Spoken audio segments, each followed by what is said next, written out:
Class 8th में संस्कृत में आज हम परिशिष्टम के अंदर संधि का अध्ययन करेंगे। अब तक हमने जो हमारे पाठ्य पुस्तक के लेसन थे उनका अध्ययन कर लिया। संधि का आज हम अध्ययन करते हैं।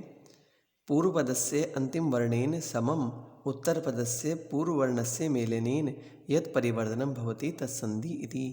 यानी पूर्व पद का और अंतिम पद का जो वर्ण का समाम जो उत्तर पद होता है उसका पूर्व पद का मेलने से मिलान से जो परिवर्तन होता है उसे हम संधि कहते हैं। देखिए यहाँ पर जैसे ये परिभाषा कैसे समझेंगे हम, जैसे विद्या प्लस आलय, तो प्लस का जो चिन्ह होता है इससे पहले वाला वर्ण और प्लस के बाद वाला वर्ण, इनके मिलाने से जो परिवर्तन होता है उसे हम संधि के नाम से जानते हैं।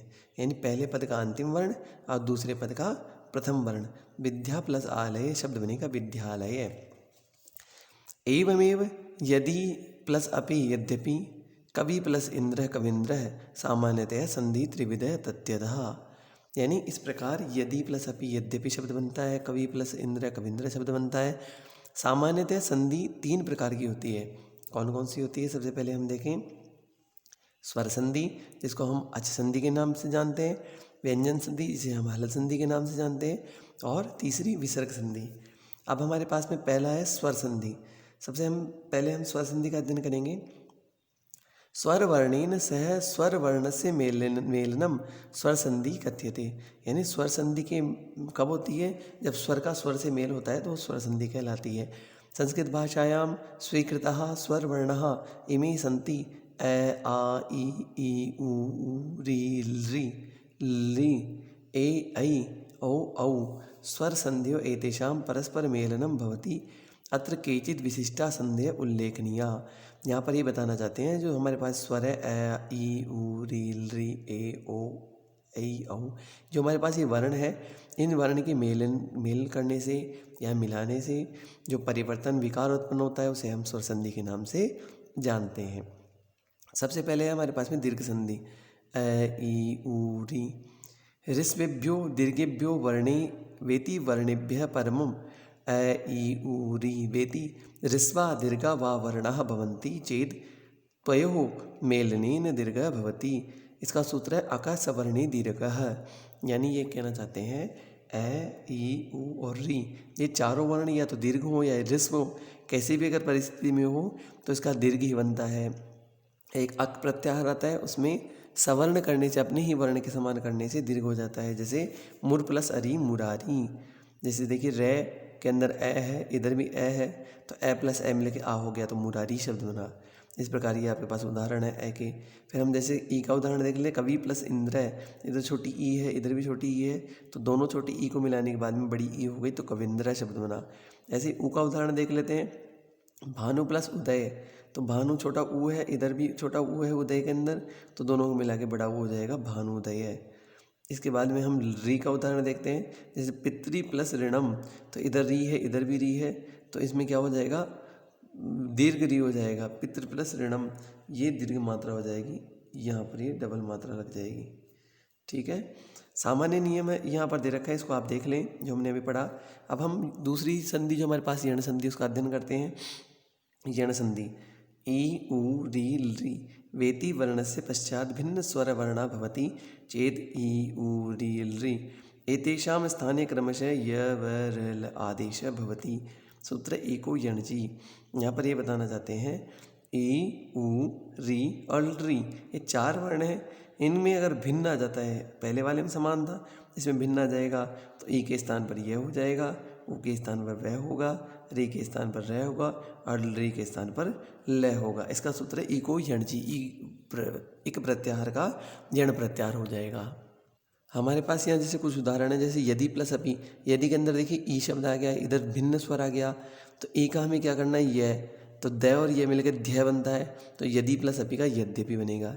जैसे ऊ आ गया, मधु प्लस अरि, तो ऊ का वह होगा, तो ऊ निकालते ही ध्य आधा रह जाएगा।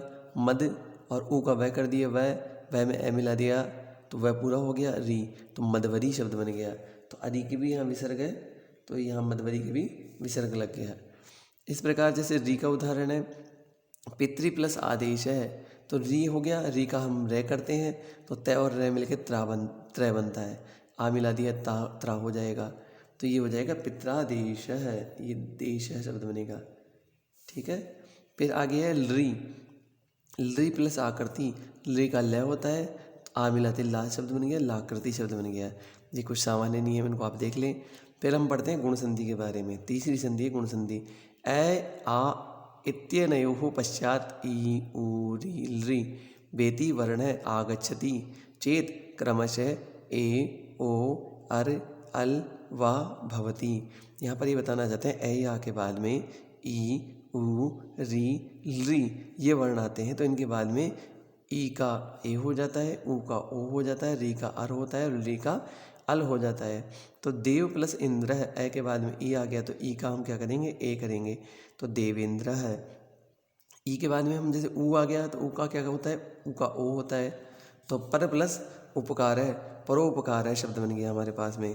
फिर हमारे पास में ऊ के बाद में री का हम उदाहरण देखते हैं, देव प्लस ऋषि, तो री का क्या होता है, अर होता है। तो ए के बाद में री आ गया तो अर हो जाएगा, देवर्षि। और री तव प्लस लिकार है, तो ली का अल होता है, तो तवल लकार होता है। इस प्रकार हम वृद्धि संधि देखते हैं। वृद्धि संधि में ए या आ के बाद में अगर ए ऐ ओ औ आता है तो क्रम से दीर्घ हो, इसका वृद्धि हो जाती है, ऐ हो जाएगा और औ हो जाएगा। एक प्लस एकम, ऐक एकम, तो यहाँ पर डबल मात्रा हो गई। जैसे ओ का कंगा प्लस ओ गए, गंगो हो गए, डबल मात्रा हो गई। ऐसे ही हम अयादि संधि का उदाहरण देखते हैं। ए ऐ ओ औ वेति वर्णस्य पश्चात कोपि स्वर वर्ण आगच्छति चेत एतत् तत्स्थाने क्रमशः अये आय आव अव आव आदेश हो जाता है। ए के स्थान पर अय, ऐ के स्थान पर आय, ओ के स्थान पर अव और औ के स्थान पर आव हो जाता है। ए के स्थान पर जैसे अय करेंगे तो ने प्लस अनम, तो ए का क्या हो जाएगा, अय हो जाएगा, तो न अय मिला देंगे, नए अनम, नयनम शब्द बन गया।